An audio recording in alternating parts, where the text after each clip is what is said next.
You still with me? I know I started mentioning matrix algebra and I might have tuned out and been afraid to keep going, but make sure you're still there with me. Come on, wake up. We got more stuff to talk about.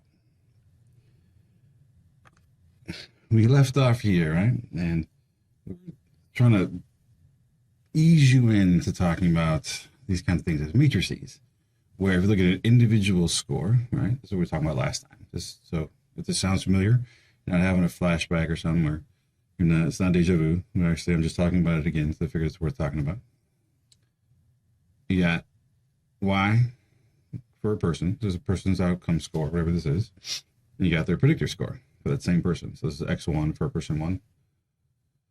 So the only two parts that are being contributed by the participant, right, or the outcome score and the X score.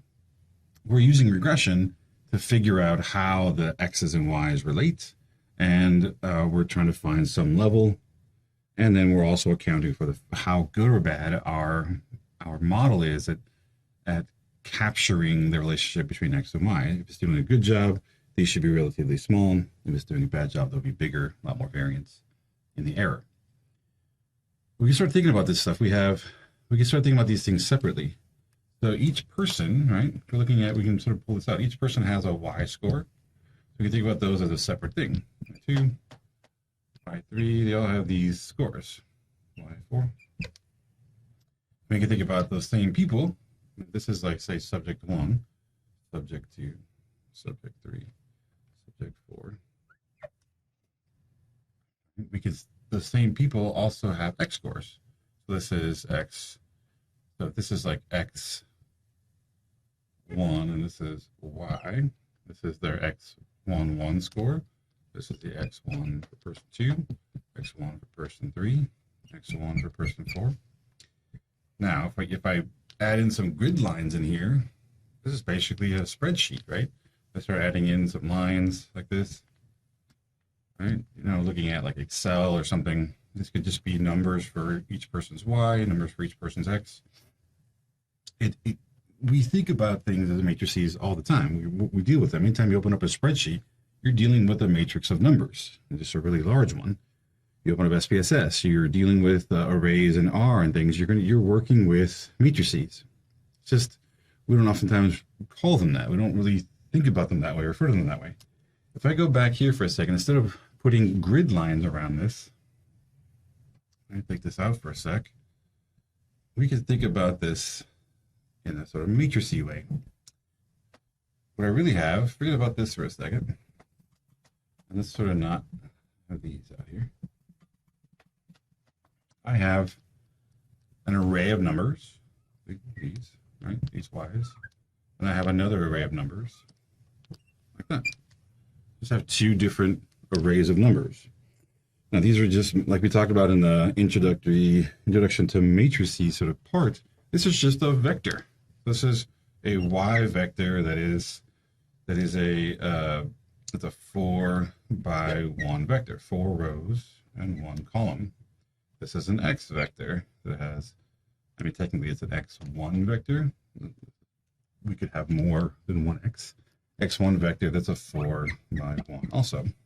Okay, so we're already sort of dealing with these things in matrices. Each column you have in your data set is basically just, think of it as sort of an array of numbers. It's just a vector. Each one of those is a vector. It's a specialized matrix. As we start to put them together, if I erase these lines here, and I have 2 columns, right? I now have a new matrix. So I don't know what we call it necessarily. This could be, I don't know, it's just essentially just it's a YX matrix that is now a 4 by 2. It's just a matrix. It's a matrix of numbers that we put together. How we sort of separate them out and how we tend to compartmentalize them in our data sets, well, we don't think about them as vectors and matrices and blah, blah, blah, but they are. We just haven't thought of them that way. So when we start setting this up, what we're actually doing is combining a bunch of matrices together, at least a bunch of vectors. And I'll explain what I mean by that. So we have our Y vector and our X vector.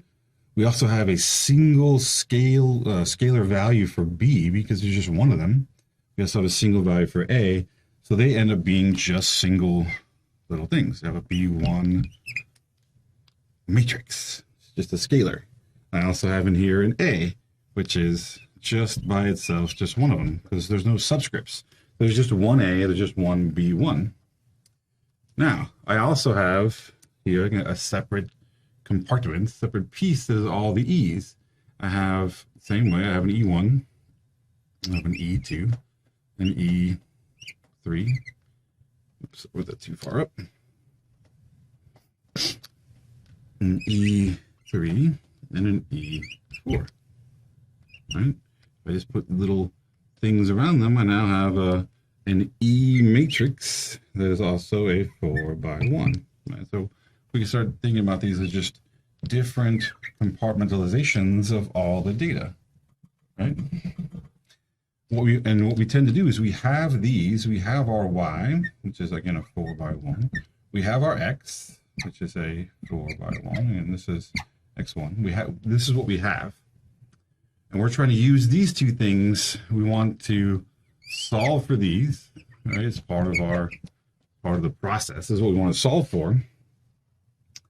And then by solving for it, we create a new vector that is all the Y primes, all the Y predicteds. And we look at the differences between our Y's and Y predicteds, and that's our E's.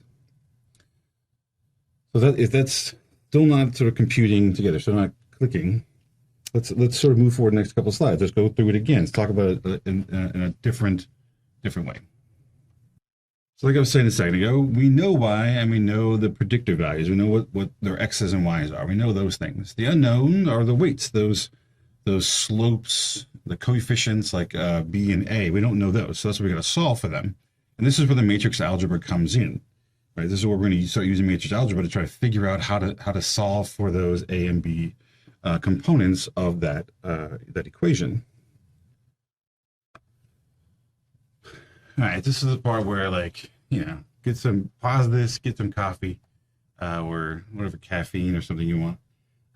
Give yourself a couple, quick slaps upside the face. Just make sure you're awake and paying attention.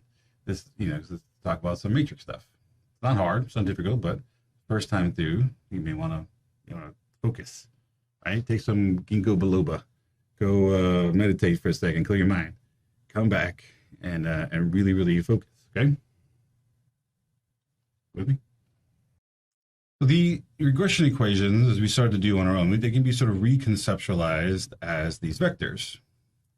Right? You got a vector of Y's, got our vector of X's, our predictors, and then we got these E's over here, the errors, where the Y's are 4 by 1, X's are 4 by 1. This is a 1 by 1, and then I didn't add on plus another 4 by 1 of errors. But we start to focus on, forget errors for a second, just start to focus on trying to get the slopes. You'll notice that we call this the data matrix. This is the data matrix here. We have this thing called a design matrix, which actually, in this particular case, is not quite complete. This is not quite a design matrix. It's close. But the design matrix usually contains all of the predictor values. And then you're going to multiply that design matrix by the coefficients in order to create the Y predicteds. Right? So we're going to use the Y, the actual scores. We're going to use the X as the actual scores to try to create that equation that's going to give us our Y predicteds. These E's are found by simply subtracting the Y's and Y predicteds to get the residuals, the errors. But what's missing? The reason why I say that the design matrix is not quite complete is because it's missing a component, and that component is sort of more obvious here. We don't have, the A is not in here anywhere. There's no intercept component. So how do we get an intercept? How do we figure out the intercept part? Well, there's this weird property that almost goes without ever saying with anyone. When we're working with matrices and things, or even just in general prediction, if you try to predict something with a constant, like a constant of ones, what you'll get back is the mean or intercept of that variable, depending on where it is and how it's used. But we can use this constant, this idea of a constant of ones, to try to capture the intercept. So let's talk about what that means and how that works.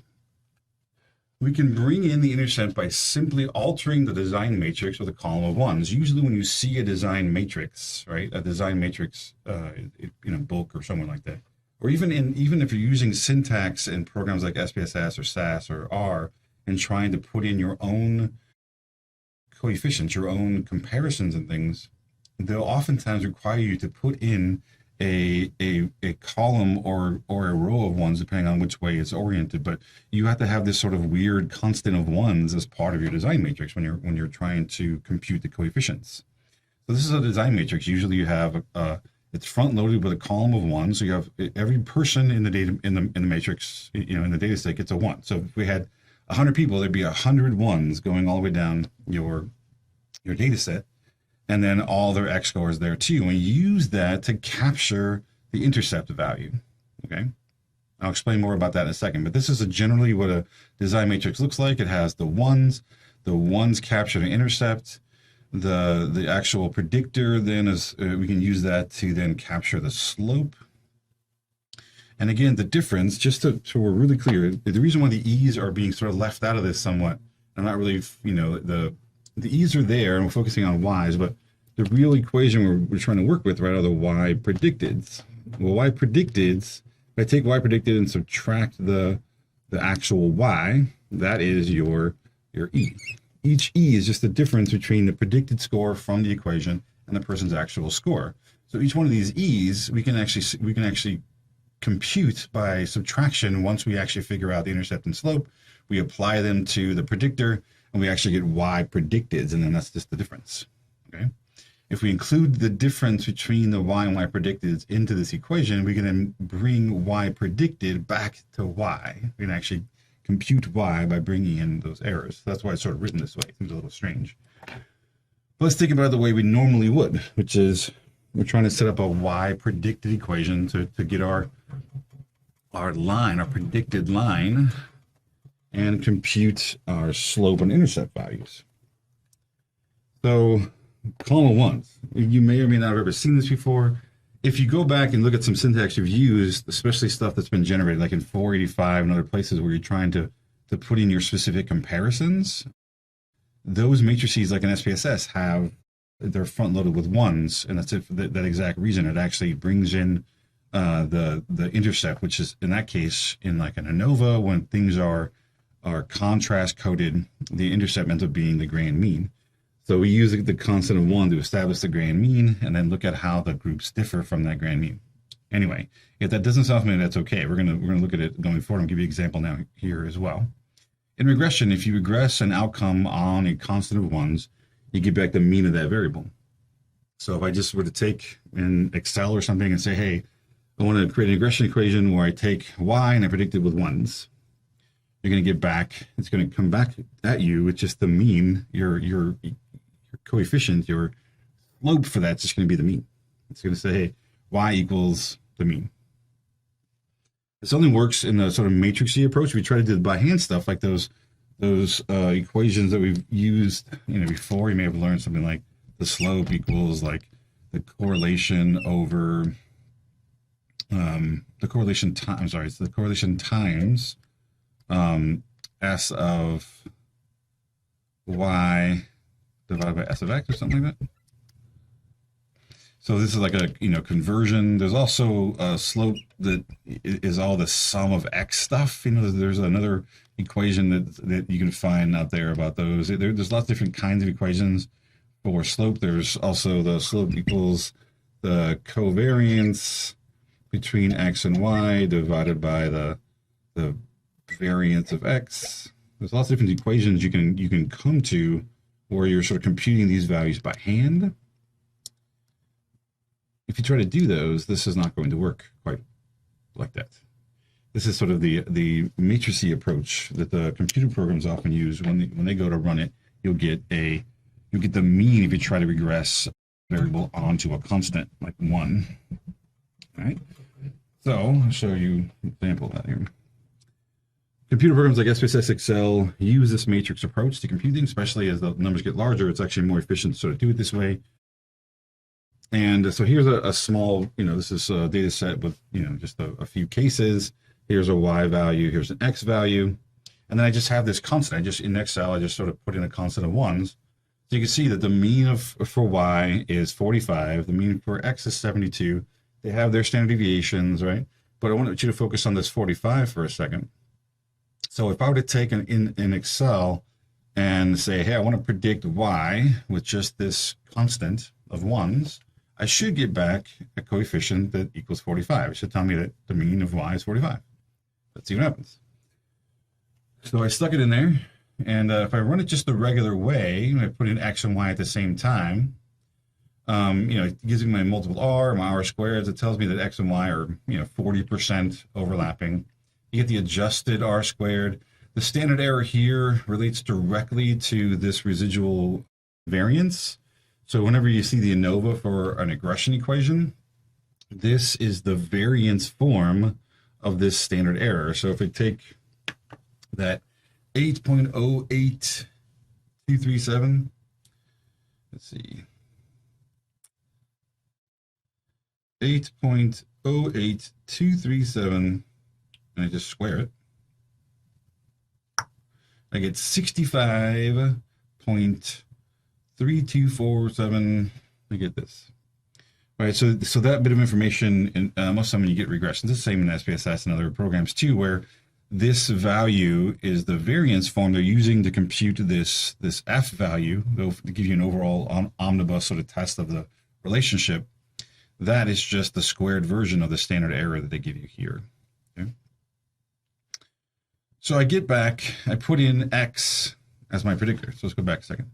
All right, so this is just the regular way. I said, hey, I want to take x, predict it with y. It tells me that the intercept value is 15.3622, whatever this is, and that x and y have the slope predicting y from x is 0.412 or something. Okay, that's the slope. But if I don't do it this way, I say, like, I don't want to do it this way. I actually want to predict y with just ones.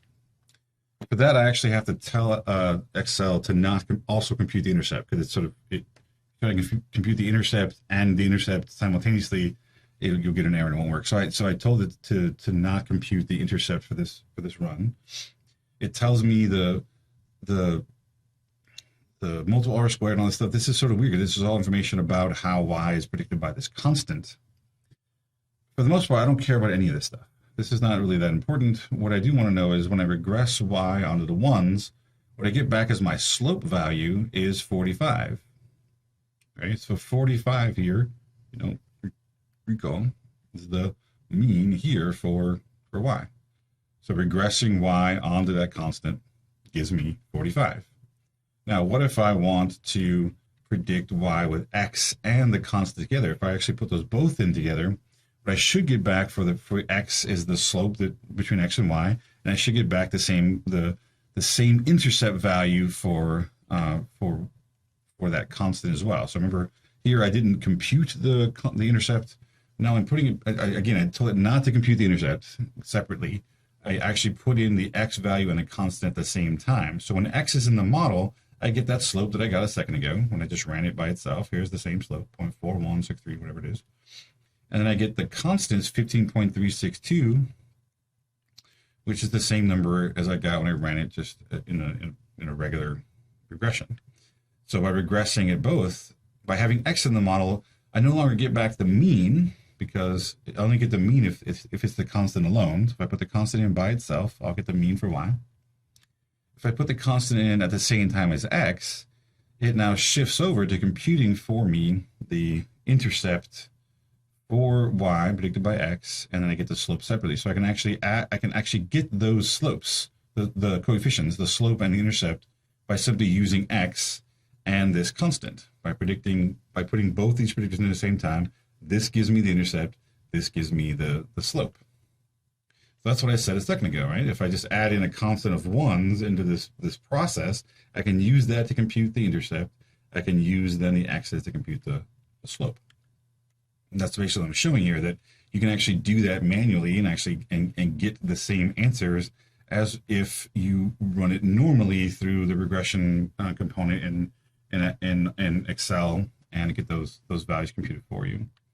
Okay, so the whole point here is not that I don't want you going in and running these things on your own, because you don't need to. You can just run it normally as you would. But if we actually use the constant of ones, we can get it to give us the intercept, and the x we can use to get the slope. So then, knowing that, we can actually think about how this stuff is being done in the background. In regular algebra, if I wanted to solve, if I had all my x's, if I had an x, right? If I had an x, and I said, hey, y equals x times b, y equals x times b, because that's what we're saying here, right? That when we're looking at our y value equals bx, we're saying this is y equals x times b, or b times x.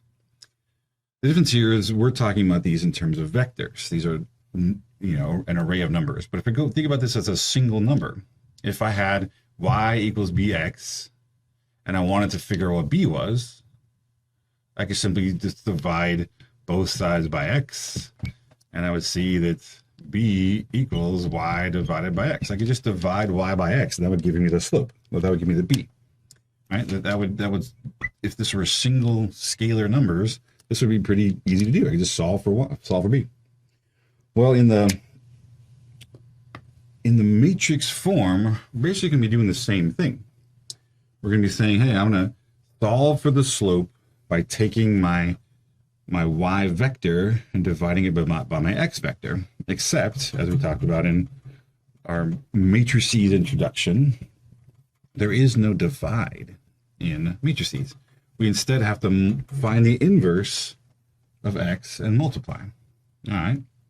So I know that I can't, another way to divide is to multiply by like 1 over x, the inverse. So you can't just divide in matrix algebra. So you got to multiply by the inverse. So to solve for b, we would do something like, if I want a b value, a slope value here, I would take my y vector, I would multiply it by the inverted x vector. Now that seems easy. Just invert x and multiply by y, and that would give us our b. It would be pretty simple. I wouldn't want to do it by hand, but the idea is fairly simple. I'm just going to get the inverse and multiply by y. Here's the problem. In order to take an inverse of a matrix, again, going back, reminding you of the intro to matrices, what has to happen in order for you to invert a matrix? What kind of matrix can be inverted? Can any matrix be inverted? Or are there only certain kinds of matrices that can be inverted? Well, in order to take the inverse of x, the x matrix must be square. You got to have a square matrix. You can only invert square matrices. Well, that's weird. That means I'd have to have the same number of subjects as I have variables for it to be perfectly square. So if I have 5 variables, I have to have only 5 people to get a perfectly square x matrix. Well, that seems silly. That's never really going to happen. So we have to figure out a way around that. How can we actually solve, do this problem and yet somehow invert a matrix that isn't square? So there is a thing called a pseudoinverse. A pseudoinverse is it's a process for trying to invert a matrix that isn't square. There's a couple steps where we sort of make a non-square matrix square, and then we invert it, and then we sort of multiply it back to get it in its regular shape. So it's a bit of a process, and here's an example of one called the Moore-Penrose pseudoinverse. So if I want to have a pseudo-inverted matrix, and whenever you see a -1, right, so whenever obviously it's anything raised to a number, that's a power, but when you see it as a -1, so -1 tells you to invert it. It's basically you're raising it to 1 over a. This is an inverted matrix. So the pseudo-inverted a is the process is I'm going to take my original a, whatever a is, whatever big it is. Obviously it's not square because we're having to fix it with this process. I'm going to transpose it and multiply by itself. So if you take a non-square matrix and you multiply it by itself, that now makes it square. And I'll show that. I'll give you an example in a second. So we're transposing it, multiplying by itself, making it a square matrix. So now that it's square, I can invert it. And I can take the inverse of that matrix. But it's now in a size that doesn't quite work. I need it to be back in its original form. I need it to be back in its original size. So if I then take and multiply that inverted squared matrix by itself again, by its transpose of itself, that'll then make it back to the right size and you'll get a pseudo-inverted matrix. So again, the inverse of A prime A is defined because that makes it square. So long as A is full rank, so when you actually multiply it by itself, you don't have any multilinearity or singularity, you should be able to then invert that, multiply it by itself again, and you get a pseudo-inverted matrix. Like, that's a lot of steps, a lot of things. Let's talk about, let's walk through that process for a second.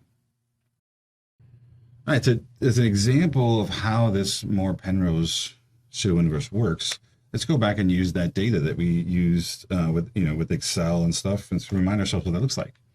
So this 90, 70, 78, 57, all this is the X vector, and with a column of ones right before it in the design matrix. So here's our design matrix, and our goal here, remember, is to we want to try to get an X, an inverted X, in order to solve for B.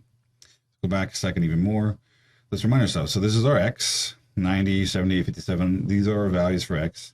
And then these are our values for Y, the 46, 40, right? So so we're going to use these. So let's actually try to figure out a way to invert this X so we can solve for the slopes. And just to remind ourselves again, the intercept value is 15.36. The slope is 0.411. I'm actually going to write that down here. All right, so we figured out that the slope for this is 0.4116, and the intercept value is 15.362. Okay, so this is directly from computing this with Excel. Let's try and do this by hand using matrix algebra. Okay.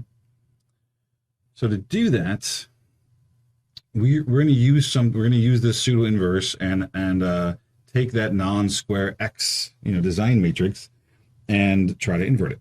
All right, so let's go through those steps. So the steps here, the first step is we need to find A prime A.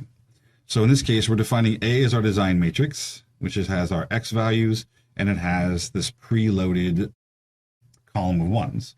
All right, so A prime A, just taking the transpose of A. So this is A. This is A transpose, right? So I just transposed it. Transposed, it's a 2 by 9. The original matrix is a 9 by 2. So that multiplication is defined because 2 by 9 times a 9 by 2, because the inner dimensions match, we can actually multiply them. So when I multiply them, I'm going to get the outer dimensions as the dimensions for the resulting matrix. So a 2 by 9 times a 9 by 2 is going to give you a 2 by 2. So A prime A is a square matrix because we're getting a 2 by 2 matrix that we actually can invert now. So once I actually multiply A prime times A, I get a square matrix that I can invert. I can do this first part of the pseudo inverse. Once I have that square matrix, I can invert it. Now, I didn't go through the steps of finding the determinant, inverting everything. You can go back and review that in the intro to matrices slides. But basically, if I have this matrix and I ask for the inversion of it, I get this matrix. So this is A prime A inverted. This is my inverted matrix. So once I have an inverted matrix, I can then multiply that A prime A inverted times the original transposed A. That's this here, right? A prime A inverted times A transpose. A transpose A inverted times A transpose. So here's the inverted A prime A times A transpose. And I get the pseudo-inverted matrix of A prime A inverted times A prime. This is now my pseudo-inverted matrix that I can use to try to solve for the slopes. So this is I'm going to use this as my inverted design matrix.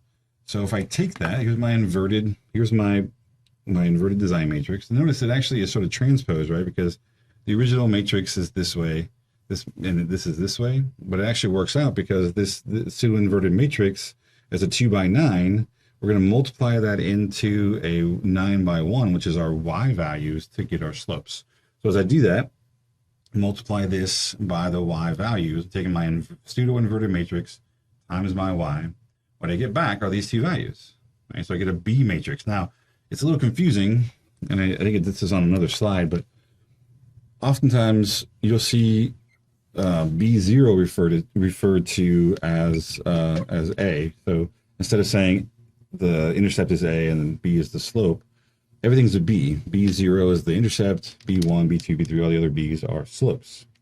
So that's why it says we're basically getting back what they're calling a B matrix that has the intercept value of 15.362 and the slope value of 0.4116 or whatever it is. So we're actually getting back the same numbers that we got in Excel simply by finding a pseudo-inverse and then multiply that into y to get those values. This is a way of sort of solving for it. Basically saying I want to take y divided by x. Well, I'm just saying 1 over x times y is the same thing. Right? I inverted x multiplied by y, and I'm getting the same. I'm getting those slope values that we got in Excel. Right? This is what's going on behind the scenes. They're actually using the sort of matrix algebra in this way to sort of solve for things really, really quickly. Mm-hmm.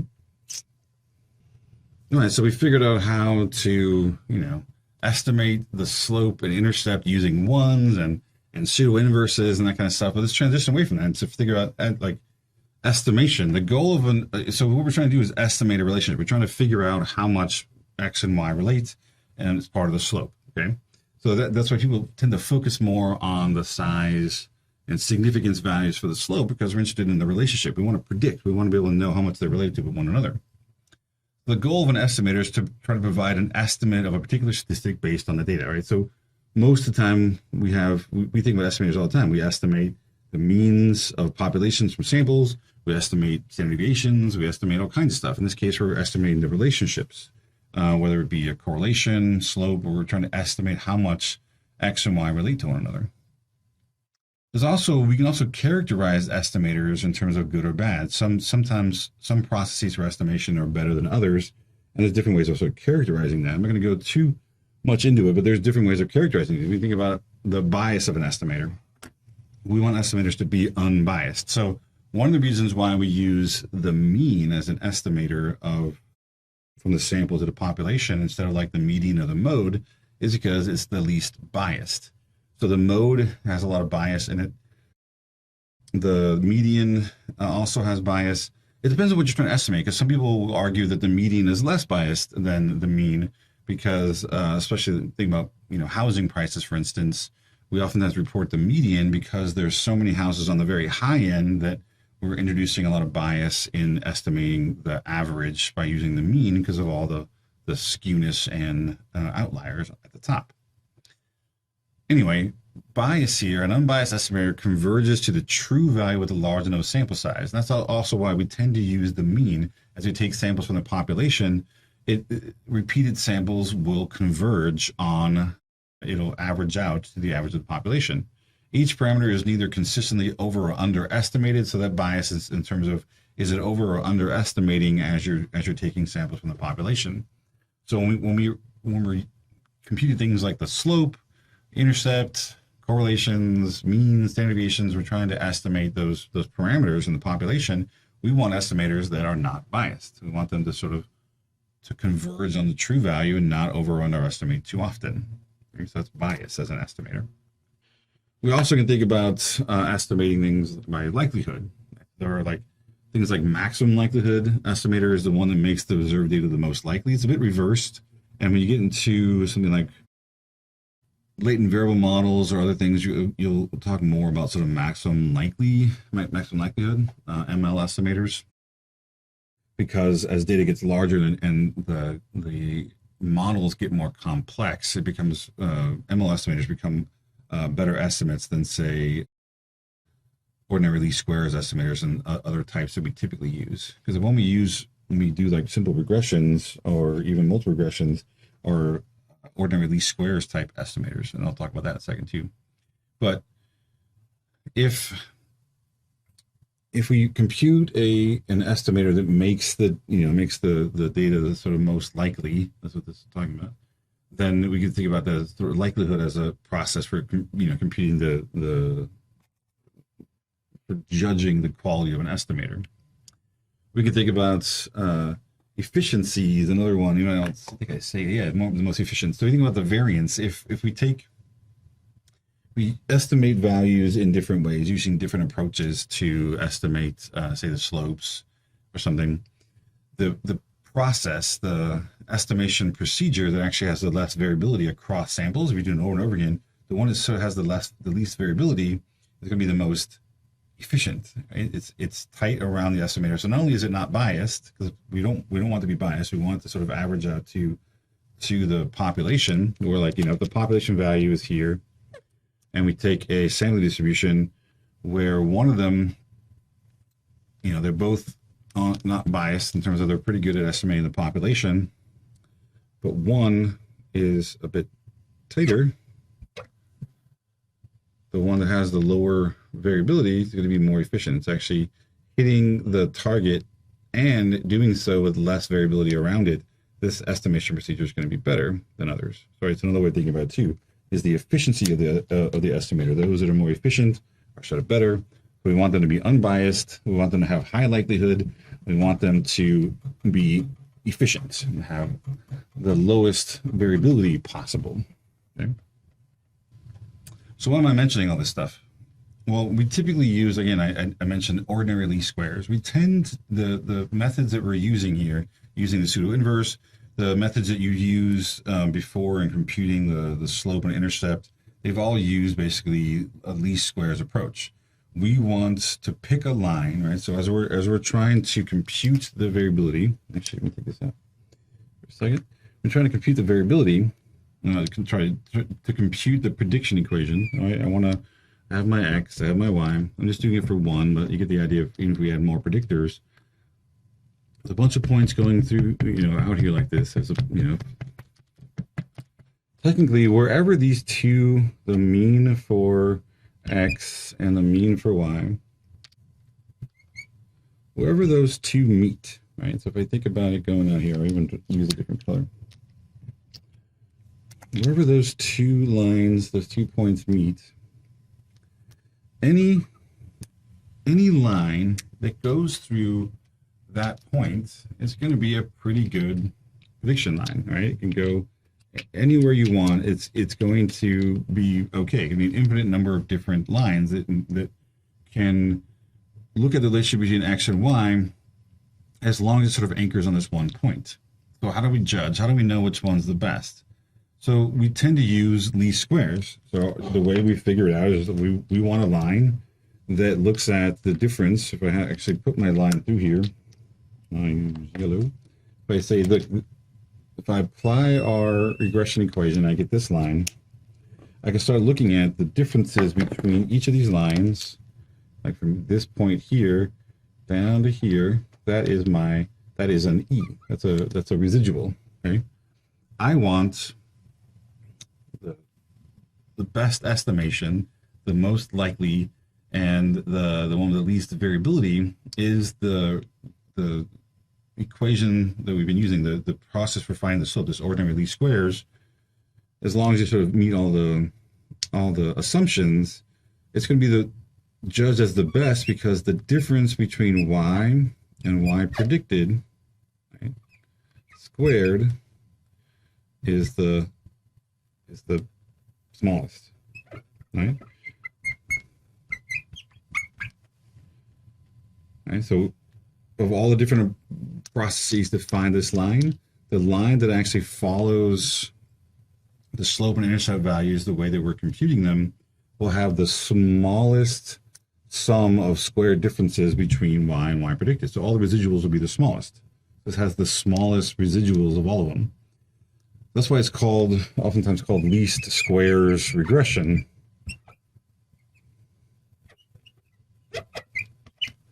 Least squares regression, meaning that it is the regression equation that gives us the least squared sum of squared deviations between each y point, the blue dots, and the y predicted, which is the yellow line. That gives us the smallest sum of square differences. So it's the least squares approach. And sometimes you'll see things added on top like ordinary least squares or weighted least squares or other approaches. They're all least squares in the same way. They just put on, sometimes they're additional restrictions, like you're actually weighting some groups more than others and that kind of stuff in a weighted least squares. we're just, they're all sort of least squares approaches, and what we're using now is ordinary least squares. It's not weighted. Ordinary least squares, which oftentimes is referred to as OLS. And that's what when we talked about in ARC, that little thing you can actually you can shift over to putting OLS to 1 or 2, whatever. It's sort of how you're approaching the ordinary least squares regression approach to the data within ARC. So that's why it's called OLS in there. All right, so using ordinary least squares with data that are continuous like this, as long as they're sort of normally distributed and there's a linear relationship, we follow all those things. Ordinary least squares is going to be a really good approach. It's going to be unbiased. It's going to have a high likelihood. It's going to be very efficient. It's going to have all those nice qualities we want for estimators. Now, as things change, your distributions change, you have more complex data, other things start to happen, and ordinary least squares may not be the right approach. You may have to move to other kinds of estimation procedures like maximum likelihood or other things like that. But for now, this is really good, giving us unbiased, efficient, likely estimators of the relationship between x and y, or x's and y in a multiple regression sense. Still there? And we talked about a lot of stuff, covered a lot of things, so to make sure you're still awake. Wake up. Good stuff. All right. Hopefully this has all been pretty clear, and if you have questions you should ask during class, or feel free to email me or something, but hopefully this has been clear, and hopefully it's starting to come around and like, oh, I remember regression, and oh yeah, y predicted, and residuals, and all this stuff starting to come back. You're starting to have some memories come back to you from previous classes about regression. Let's get on to some more interesting things. I say more interesting because so far we're talking about sort of simple regression, how things work in regression, and extending it out to multiple regression is not very difficult, because you can imagine a design matrix that has multiple x's in it, and that for the process of getting a pseudo-inverse and all doing that stuff is all the same. I just, for instructional purposes, sort of keeping it simple. Now we're getting to the meat of regression. You can actually do these different kinds of regressions depending on your hypotheses and what it is you're trying to test. So this part of this stuff is really good. So we're now moving away from the matrix stuff. Let's talk more about just the more applied use of regression.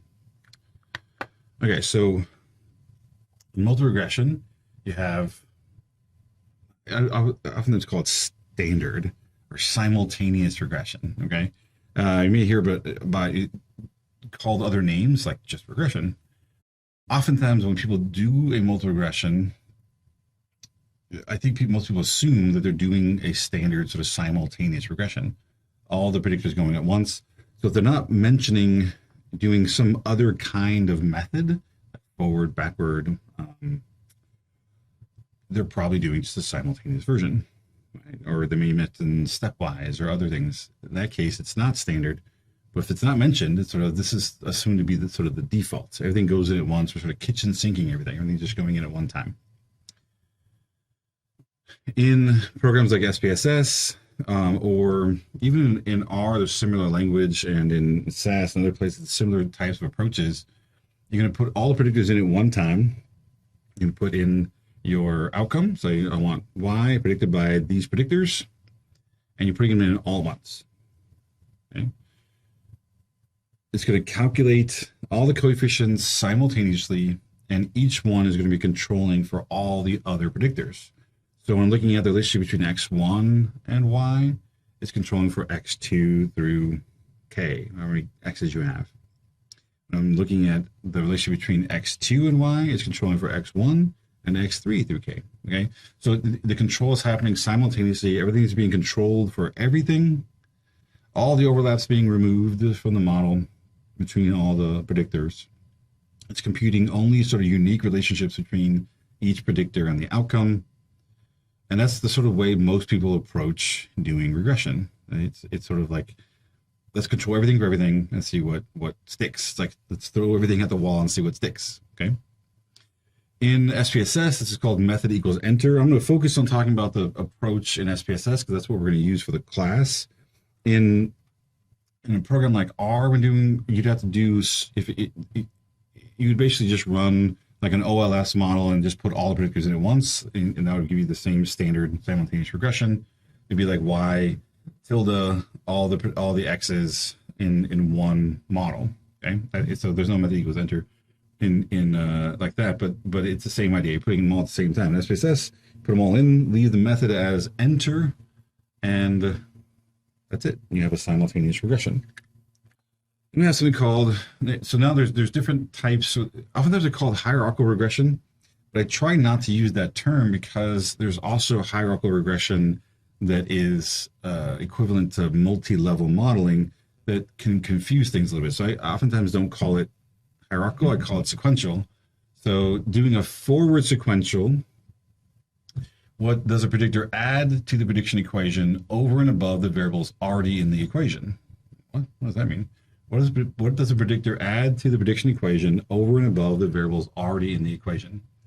So I need to establish steps now. I'm going to actually put the variables in sort of groups or one at a time for that matter. That's what you really want. So for instance, you think x1 is a more important predictor, and your interest in x2 is what does it add to x1? Like, does x2 sort of predict any more of y that x1 already hasn't predicted? So to do that, you're going to set to do what I call real forward sequential. Often it's called user specified forward sequential. In SPSS, you're going to leave the method as enter, and they're going to use the blocks function, right? So there's it's like where I think it's called, like, I want to say it's called predictors, but I could be wrong. We'll see in lab, but there's basically a box to put the predictors in, right? And you're going to put, say, if I want to do it this way, I'm going to put x1 in, and up on top there's a thing that it'll say something like block up here, and you should be able to then move it so where block 1 has x1 in it, and then when you click on this, it'll shift to block 2, and then you put x2 into block 2. Right, so block 1 is the first predictor, block 2 is the second predictor. You can keep going. If you have more predictors, you can do block 3, block 4. You can also do them in groups. I could say, hey, I want to put block 1, x1 into block 1. I want x2, x3, and x4 to be in block 2. So I want x1 to enter by itself, and in the second block, x2, x3, and x4 are gonna enter, and we're gonna see what they add to what x1 is already predicting. So this is a way of sort of moving forward through your data to figure out how much each variable is contributing to the prediction of y over and above variables that were already in the model. And you might be thinking, why would I do this? Why would I go through all the trouble? So remember, when we do a simultaneous, everything's being controlled over everything. So if x2 and x1 are overlapping, so if there's a pretty large correlation between x1 and x2, in a simultaneous regression, neither of them are going to get credit, right? The overlap between the two of them is going to be, no one's going to get credit for the part that overlaps, right? The r squared, if it's large, right? So the part that overlaps between them is going to be knocked out of the equation.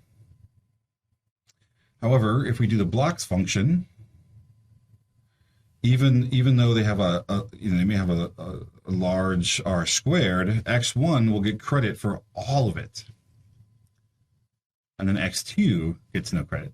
So by doing the forward sequential version of this, we're actually able to decide which variables actually get credit for overlapping variance with other predictors, or allowing them to have a stronger prediction if they're in earlier blocks of the model. And I'll show you this more with the diagram in a second, sort of how putting things in simultaneously versus forward sequential, how it affects the overlapping variance, and how it affects the like r squares and things like part and partial correlations. That's all coming in a second. Just for now, just think about this, that we're going to go more in detail into those things in just a little while. For now, just think about doing a forward sequential allows you, the user, you, the researcher, you, the person with the hypotheses about these data, to have a bit more control over exactly what variables get credit for any overlapping variance. Variables that are in earlier blocks are going to get credit for overlapping variance. Those later blocks are not. They're not going to get credit. But it's still better than doing a simultaneous where no one gets credit.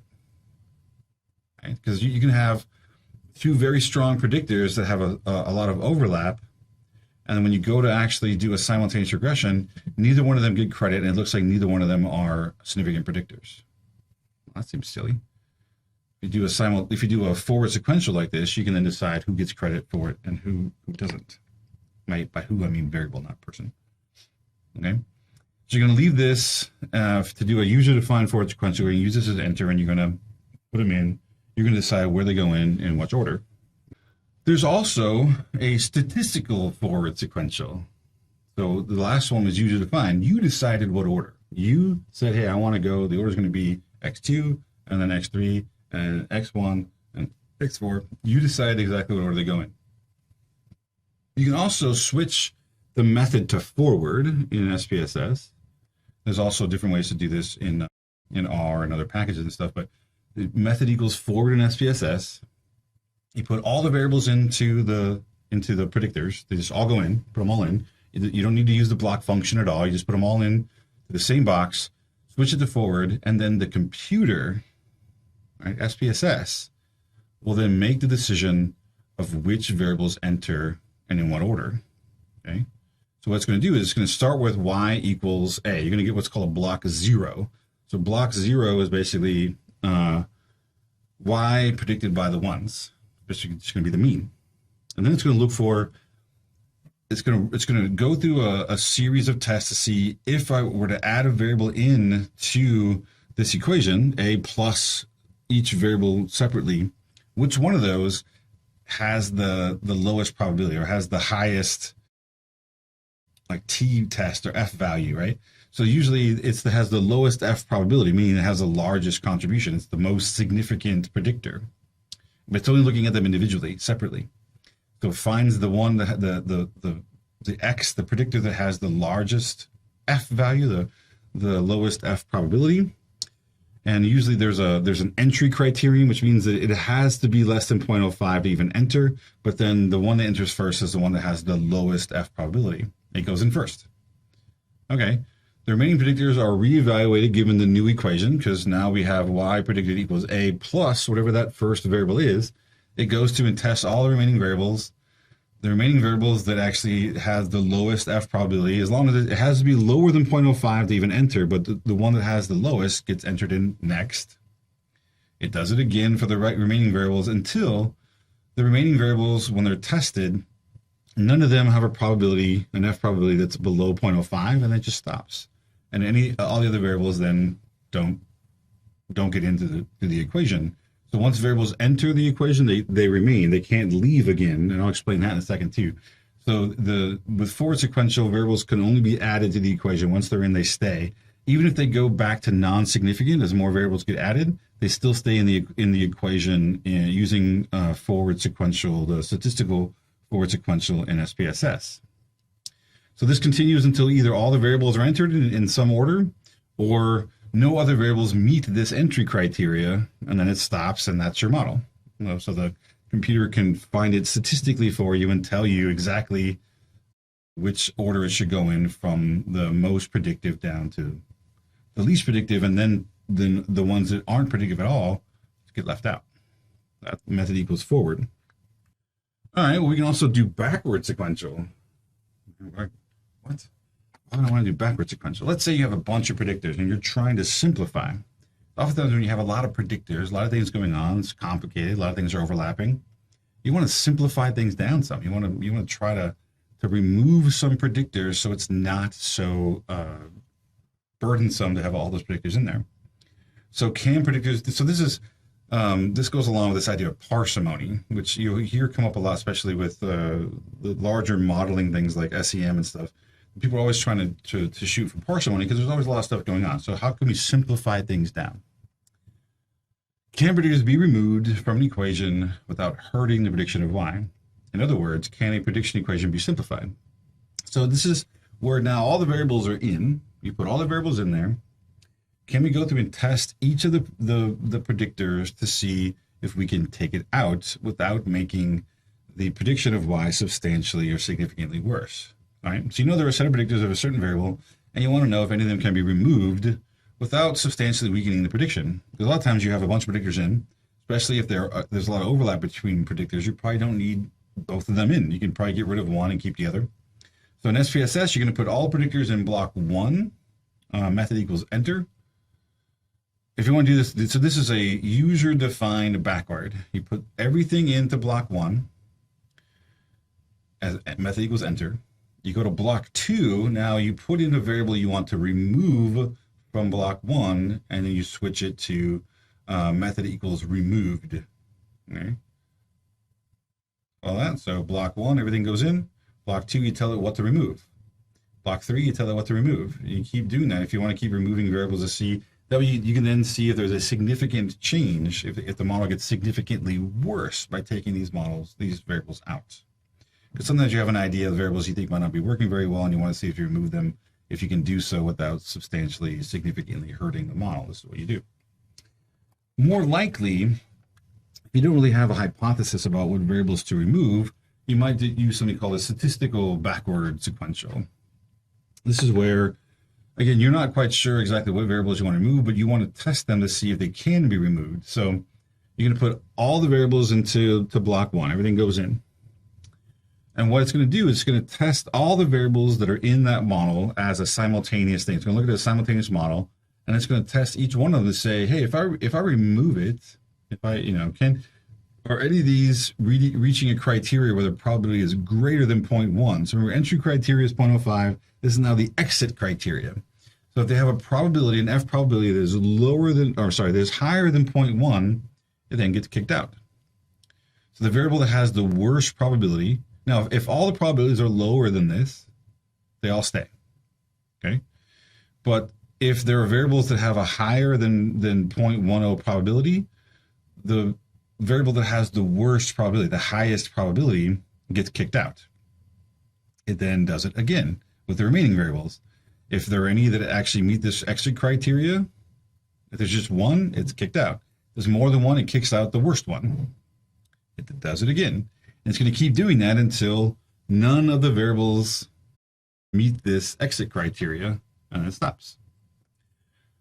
This will continue again until all variables meet the criteria or all variables are removed. It's not likely. You're not like you're going to get, if the model is significant, you're not likely to get to where it takes all of them out. You just have an intercept.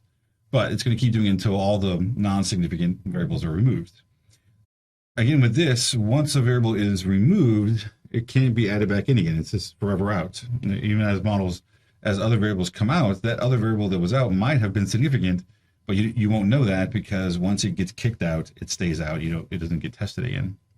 This is called, in SPSS, this is setting the method equals backward. There's actually a backward setting, and it decides for you which variables can be removed, and it does so in a sort of iterative process. And you'll see multiple blocks where they get removed. You can actually see how much worse the model is each time. All right, so then there's an approach that sort of does it all at once. It's just sort of everything's happening all at the same time. This is oftentimes considered the worst approach to doing regression because it's all computer generated. There's really no hypothesis-driven decisions being made here. You're basically going to put all your variables into the first block. You're going to change it to stepwise, and then what it's going to do is it's going to do a statistical forward and backward in each block each time. So it's going to test all the variables that aren't in the model to see if they can come in. It's going to test all the variables in the model to see if they can be removed. Right. So each step, it's going to enter in the best, most, with the least probability, the largest F value is going to enter in. But if there's any variable that's in there that now meets the 0.1 exit criteria, it's going to be kicked out. So it's possible for things to enter and leave multiple times and have all kinds of crazy complicated things, but it's completely and utterly, you're just trying to ask the computer, hey, what's the best subset of variables that I can use for this model, because it's testing for entry and exit, and it's going to find the best one. But again, no theory, no hypotheses. It's just completely statistically driven. So even if you did this, you'd likely have to replicate it with new data to show that you can that the equation holds, because this could be completely driven by just random chance and other things too. Okay. So yeah, each step, the analysis variables are tested for both entry and exit. Starts with intercept only, then tests all the variables to see if they can go in. Any matches enter the equation. Next step, it tests for those that to come in, and then for those to leave. And it keeps doing that until no variables can be entered or no variables can be kicked out. And it converges and you get your final model in a stepwise equation. Again, this is, if you don't know much about the data or you haven't been using it very much, you don't have a whole lot of hypotheses about the data. And this is a good sort of first step to sort of just have the computer explore for you what variables seem to be good or bad. But you're very unlikely to say take that run by itself and publish it, because it's just very atheoretical. You then would have to figure out, collect more data, run it again as a user-defined model. That would be then you can actually then publish that data, but you couldn't. It's very unlikely you're going to see a lot of data published based purely on stepwise. Stepwise, again, you got to think about this. It actually cycles through adding or removing variables until none of them. So it keeps going. You can actually have crazy things happen where variables are entered in, then they're kicked out, and later on they come back in again, and they're kicked out again. Depending on how many variables you have, this process could go on for a long time. And it's actually possible, even though I've not really seen it very often, where it may not converge. You may keep kicking and entering things in and out of the model, and just you can never find a model where things sort of converge and nothing meets the entry or exit criteria. And then it's considered a very post hoc type of analysis. Is not recommended, at least not as a final product. Okay? You can nothing like you can't use it. It's just it shouldn't be your final analysis of data that you've been working with. This is probably an early stage approach to looking at data, seeing what's related to what.